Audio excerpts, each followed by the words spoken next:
বুধবার রাত থেকে শুরু হওয়া প্রবল বৃষ্টির জেরে কালিম্পং ও সিকিম যাওয়ার লাইফলাইন জাতীয় সড়ক 10-এ একাধিক জায়গায় ধস নেমেছে। পাহাড় থেকে লাগাতার নেমে আসছে বড় বড় পাথর ও বোল্ডার, ফলে জায়গায় জায়গায় ভেঙে পড়েছে রাস্তা। যান চলাচলে বিধিনিষেধ জারি করেছে প্রশাসন।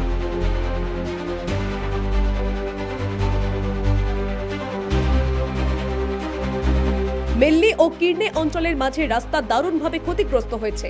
এই পথে ভারী যান চলাচল সম্পূর্ণভাবে নিষিদ্ধ করেছে কালিম্পং জেলা প্রশাসন। লিকুভিরের কাছাকাছি এলাকায় পাহাড় থেকে লাগাতার পাথর গড়িয়ে পড়ায় বিপদের আশঙ্কা বেড়েছে, ফলে ওই অঞ্চলে মোতায়েন করা হয়েছে ট্রাফিক পুলিশ। পরিস্থিতি বুঝেই মিলছে যান চলাচলের অনুমতি।